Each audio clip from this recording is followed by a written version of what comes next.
저는 신앙적으로 모친의 영향을 많이 받고 자랐습니다. 그래서 저도 눈물이 많습니다. 별명이 수도 꼭지죠. 제 기억 속에 어머니는 항상 기도할 때마다 우셨습니다. 눈물로 시작해서 눈물로 끝이 났는데 제가 철없던 시절에는 이게 정말 창피해서요.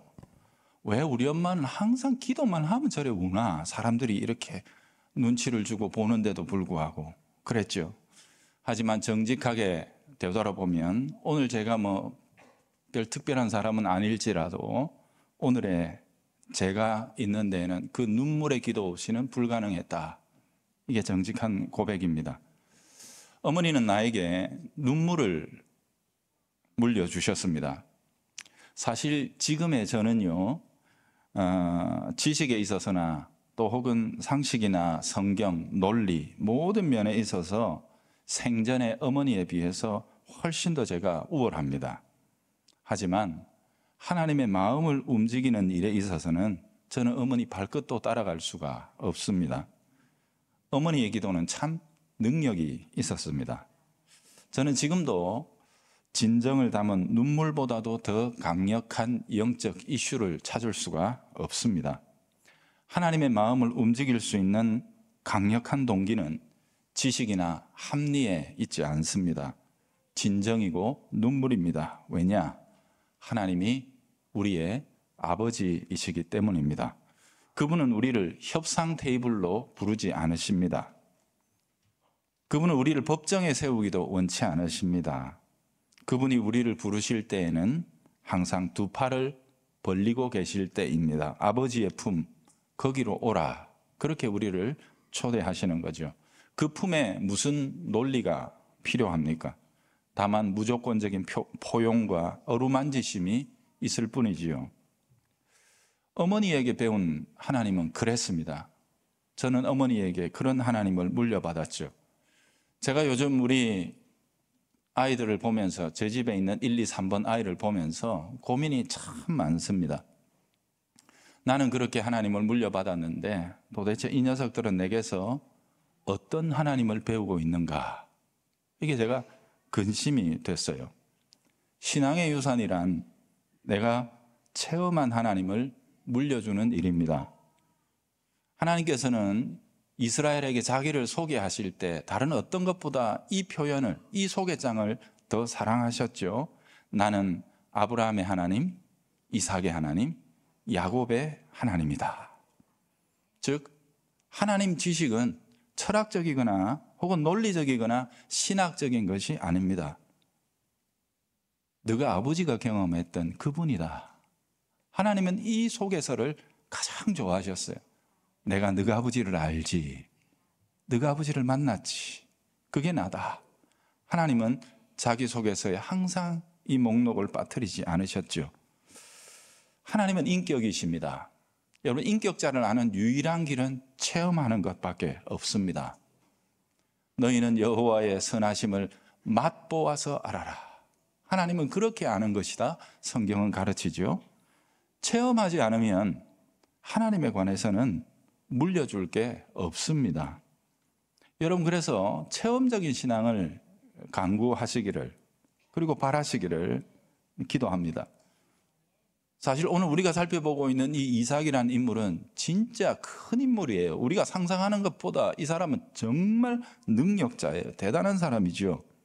그러나 참 아쉽게도 하나님을 체험하는 일에 있어서는, 그리고 그 하나님을 물려주는 일에 있어서는 참 둔한 사람이었다. 25장에서 아버지에게 물려봤더니 27장에 가니까 물려주고 있단 말이에요. 이 사람의 이야기가 짧아요. 왜 그럴까? 그런데 그 사람이 족장으로 다스린 세월이 짧으냐? 결코 그렇지 않습니다. 그 이 시대는 제법 긴 세월이었고 또 평안하고 또 번성하기까지 했습니다. 하지만 아쉽게도 그 이야기 속에서 하나님에 관한 이야기, 하나님 체험이 그렇게 많이 나타나지 않아요. 제가 지난주에 우리 에서와 야곱 이 쌍둥이 형제의 이야기를 성큼성큼 5묶음으로 이렇게 쭉 이야기해가지고 27장쯤에 오면 야곱의 나이가 77세입니다. 이랬더니 어떤 분이 좀 충격을 받으신 것 같아요. 진짜로 그때까지도 결혼 안 하고 있었다고? 그냥 우리 주일학교에서 보면 야곱이 집 나간 나이를 보면 소년이, 그죠? 보찜 하나 딱 메고 이렇게 처량하게 나가는 것처럼 항상 그림 그려가지고 이렇게 배워놓으니까 77세라고 하니까 멘붕이 잠깐 온 거예요. 그래서 이 나이를 계산하는 거를 그 기준을 우리 성도들하고 한 번은 짚어봐야 되겠다 싶어서 오늘 해보려고 합니다. 잘 못 알아들어도 괜찮습니다. 다음에 또 할 거니까. 여러분 우선 쉬운 것부터 해봅시다. 그 아브라함이 175세에 죽었습니다. 그때 이삭의 나이는 몇 살이죠? 참고로 100세에 낳은 아들이에요. 예, 바로 나오죠. 75세입니다. 그러니까 75세에 아버지로부터 물려받아 족장의 삶을 시작한 거예요. 그러면 27장에 물려주려고 하는 이때의 나이만 계산하면 몇 년을 다스렸는지 알 수 있잖아요. 그죠? 27장의 나이는 이런 식으로 계산을 합니다. 답을 먼저 말씀드리면 137세인데요. 나중에 보면 여러분 이 이삭에게 손자가, 위대한 손자가 나오는데 요셉이죠. 이 요셉이 노예로 팔려갔다가 애굽에서 총리가 돼가지고 아버지를 불러가지고 아버지를 만나는입니다. 그죠? 근데 그때의 요셉의 나이는 알 수 있어요. 나옵니다. 그렇죠? 보세요. 17살에 노예로 팔려갔죠? 그리고 10년 동안 종살이 합니다. 몇 살? 27. 3년 동안 옥살이 합니다. 예, 거기서 나오자마자 총리가 됩니다. 7년 동안 풍년이 있습니다. 37. 흉년이 두 번째 되던 해에 아버지를 만납니다. 그럼 몇 살? 39. 39살 때 아버지를 요셉이 다시 만난단 말이에요. 요셉이 다시 만나는데 아버지를 바로 앞으로 딱 데려갔더니 바로가 이야, 나이가 몇 살이나 됐어요. 그러니까 대단히 이제 품위가 있고 막 이러니까 그때 야곱이 자기를 종의 나그네 길의 세월이 130년이니이다. 이렇게 얘기합니다. 몇 살? 130. 그러니까 아들이 39인데 아버지가 130이면 이 아들 몇 살에 낳았을까요? 130 마이너스 39는 91. 91세에 요셉을 낳은 게 되는 겁니다. 와, 대단하죠? 그죠? 자, 그러면 또 계산합니다. 오늘 우리가 27장의 이 사건 결과를 압니다. 야곱이 축복을 가로채가지고 집에서 쫓겨납니다. 형님이 죽인다 그러니까, 그죠? 그래가지고 삼촌집으로 바단 아람에 간단 말이에요. 그죠? 삼촌집에 가가지고 삼촌집 일을 돌아봐 주면서 7년은 공짜로 해주고, 그래가지고 색시를 얻는데, 어쨌든 나중에 가서 볼 거니까 그런 식으로 해서 첫 번째 7년 보내고 두 번째 7년 동안에 자녀들을 다 낳습니다. 그러니까 14년 동안 자녀들을, 그죠? 그러니까 두 번째 7년이니까 14년 걸려서 자녀를 낳는데 14년째 요셉을 낳습니다. 근데 14년째 요셉을 낳았는데 그때 요셉을 낳을 때 나이가 91세라고 아까 계산했죠. 그러면 아버지 집에서는 여기서 14년을 거꾸로 빼면 아버지 집에서 나온 나이가 나오죠. 그죠? 그게 77세입니다. 91 빼기 14는 77. 산수 공부 많이 합니다, 오늘. 자, 그러면 결국 야곱이 77세에 나갔다고 그러는데 야곱이 77세면 아버지 이삭의 나이는 몇 살인가? 여기다가 60을 더하면 됩니다. 쌍둥이를 60에 낳았거든요. 77 더하기 60은 137. 이렇게 해서 여기 창세기 27장에 나오는 이삭의 나이는 137세가 되는 겁니다. 75세의 족장에 대해서 137세에 지금 자기가 마무리하겠다고 하니까 이 사이의 세월은 62년이 되는 겁니다. 짧은 세월이 아니지요. 그 긴 세월 동안 별일이 없었던 거예요. 여러 가지를 의미하죠. 그만큼 능력자였다는 것과 동시에 성경의 기록도 짧다는 것은 그럼에도 불구하고 아쉽게도 영적인 이슈가 별로 없었다는 겁니다. 편안하고 넉넉했습니다. 그런데 하나님께 기억될 만한 게 많이 없었어요. 이삭은 서서히 어두워져 갔던 겁니다. 편안하고 넉넉한 거 복입니다, 여러분. 저는 그랬으면 좋겠어요. 그렇지만 참으로 안타까운 것은 그 편안함 속에서 영이 어두워지는 것입니다. 사랑하는 아들들에게 영적인 삶의 원리, 하나님 체험의 놀라운 지혜를 가르치지 못한 거예요. 137세에 물려주려고 보니까 객관적으로 볼 때 에서는 세속적인 사람이 되어 있고 야곱은 기만적인 사람이 되어 있습니다. 아버지까지 속이는 그런 사람이 되어 있는 거죠. 말씀드렸듯이 이삭은 절정의 족장입니다. 대단한 능력자입니다. 그의 말이 곧 법이었습니다. 그러나 그의 가정에서 영적인 질서는 어두워져 가고 그의 영적 권위가 무너져 가고 있었던 겁니다. 가장 가까이에 있는 아내와 작은 아들부터 존경심을 상실해버리고 말았죠. 결정적인 순간이 오니까 순종하지 않고 아버지를 속이는 길을 택하고 말더라 하는 것 아니겠습니까? 왜 그랬다고 그랬죠? 영적인 긴장을 풀어버려서 그랬습니다. 아무 일 없으니까 편안하니까 스스로 살피지 않게 된 것입니다. 하나님께서 중요하게 여기시는 것을 그는 중요하게 여기질 않았어요. 여러분 생각해 보세요. 모든 권위는 위로부터 옵니다. 그죠? 그런데 위로부터 권위를 주시는 분께서 돌이켜버리시면 그 권위는 껍데기밖에 안 남습니다. 자리밖에 안 남는 거예요. 그러다 보니 결국에는 철저하게 조롱을 당하는 자리로 나갈 수밖에 없어요. 세상 지도자는 저는 모르겠습니다. 여러분 교회 지도자는 반드시 존경심을 획득해야 합니다. 사람들이 그 앞에서 자발적으로 마음을 여밀 수 있는 거룩함이 교회 지도자들에게는 있어야 합니다. 그렇기 때문에 필수적으로 그들은 자기 객관화를 할 줄 알아요. 내가 하니까 다 괜찮은 줄 아는 거예요. 힘이 있으니까 다른 사람 말 못하니까 잘하는 줄 알기 쉽단 말이에요. 그래서 스스로를 객관화할 수 있어야 돼요.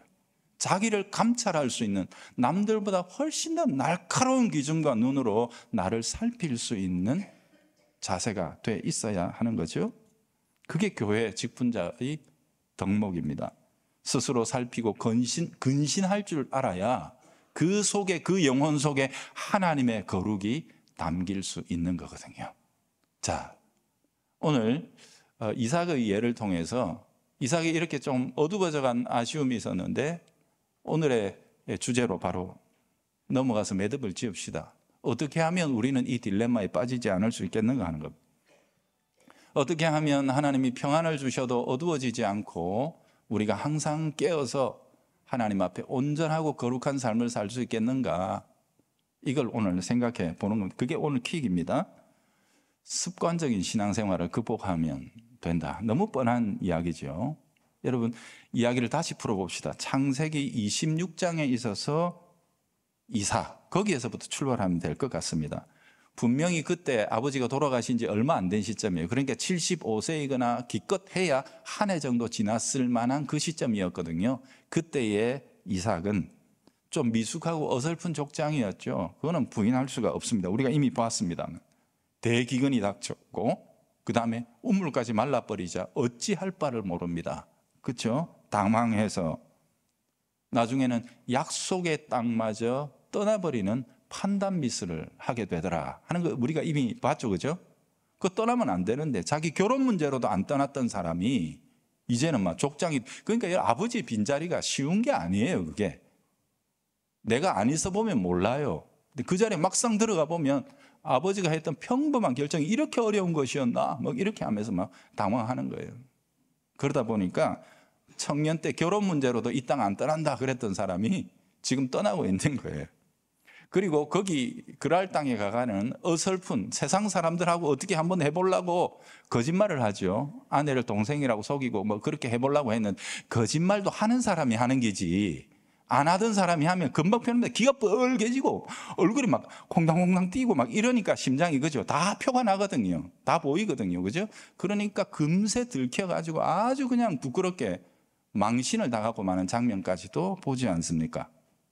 이게 그 당시에 이삭의 리더십이고 능력이었습니다. 그런데 그가 돌변합니다. 언제? 하나님의 말씀이 임하자 전혀 다른 사람이 됩니다. 그대로 순종하는 겁니다.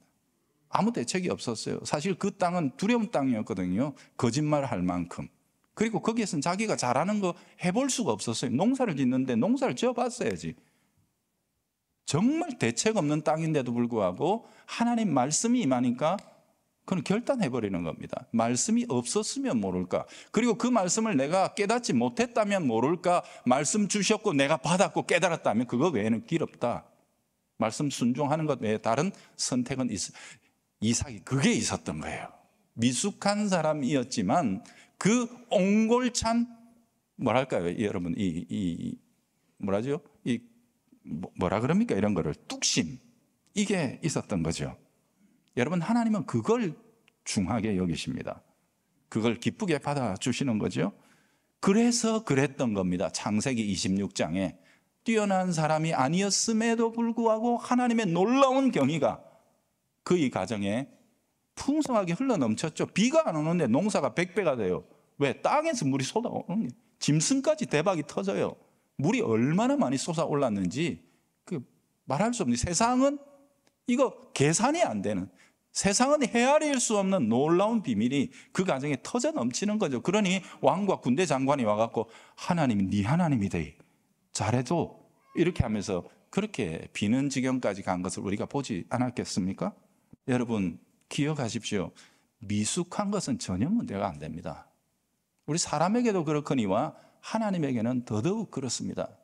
우리가 미숙한 사람이라는 거, 그게 문제가 되는 적은 한 번도 없습니다. 영적 세계에서는 더더욱 그렇습니다.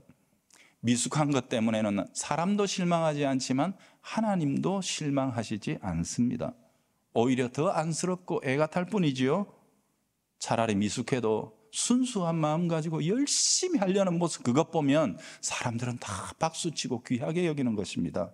문제가 뭔 줄 아십니까? 그게 창세기 27장의 이삭입니다. 도대체 그가 어떤데요? 여러분 아시죠? 이때쯤 짬밥 62년의 족장으로서 그의 뭐랄까요? 리더십은 완숙함의 절정에 이르렀습니다. 능숙한 리더였습니다.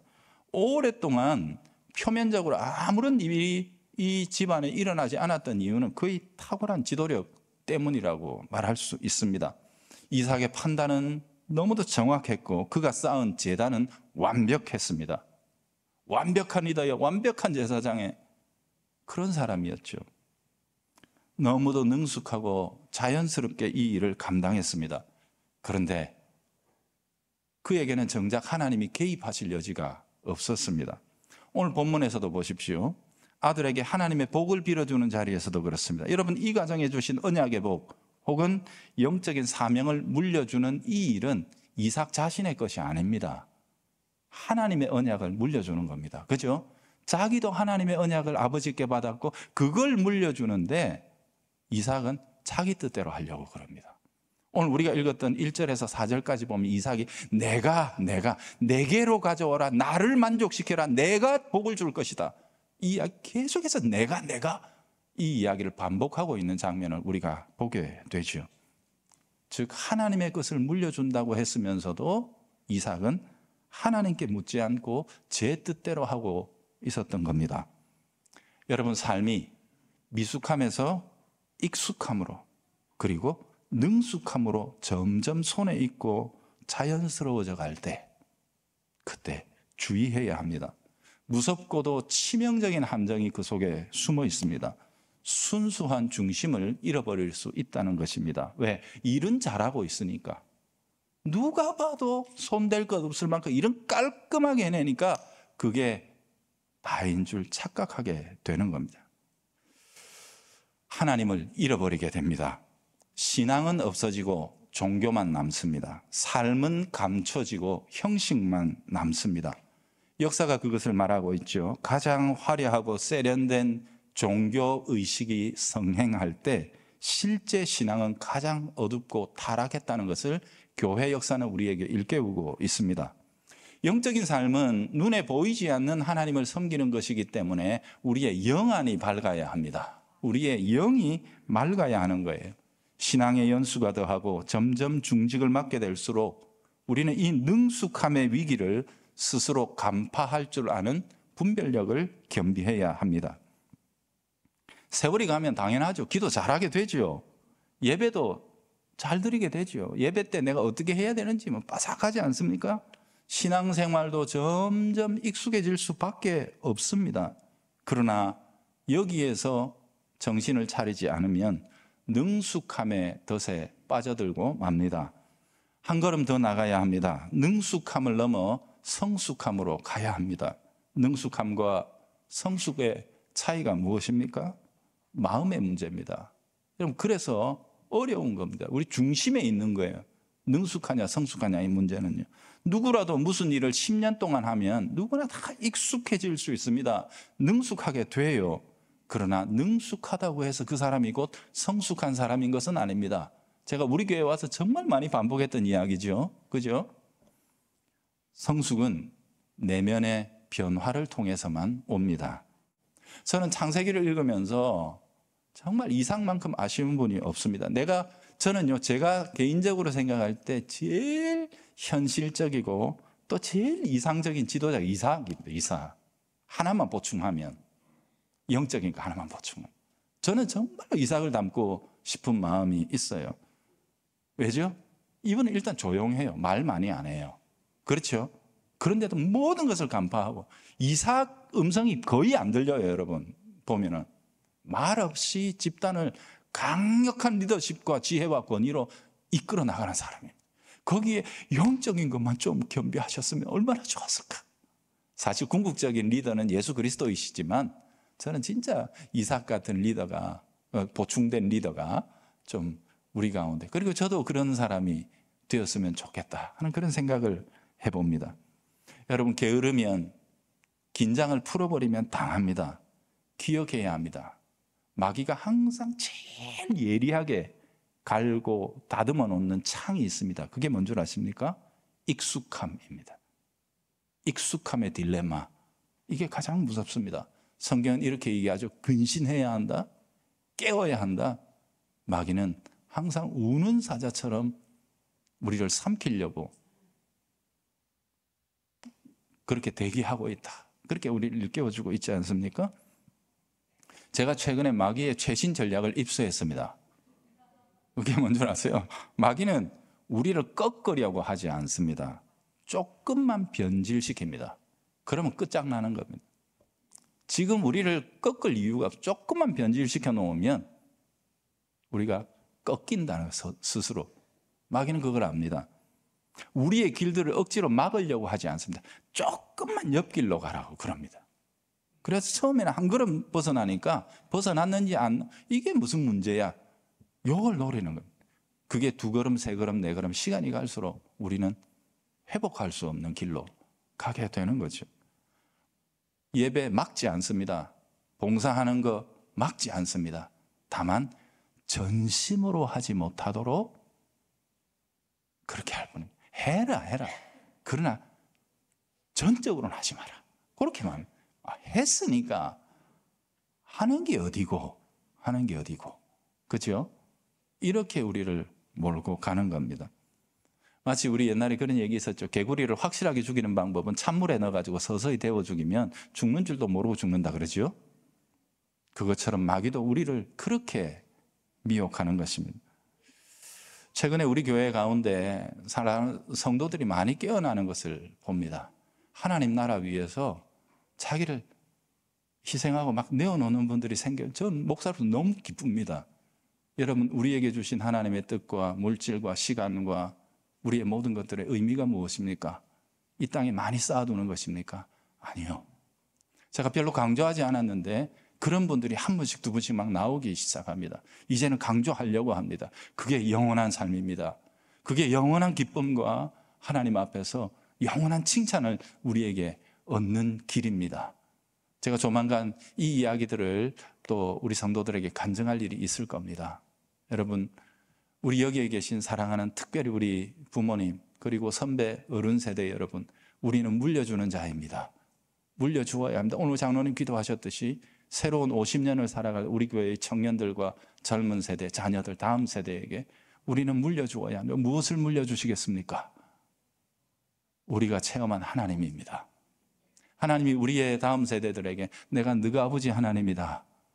내가 너 그 선배의 하나님이다. 내가 너희 그 어른들의 하나님이다. 라고 자기를 기쁘게 소개하실 수 있는 그런 영적인 리더요, 길잡이가 되실 수 있기를 주의 이름으로 축복합니다.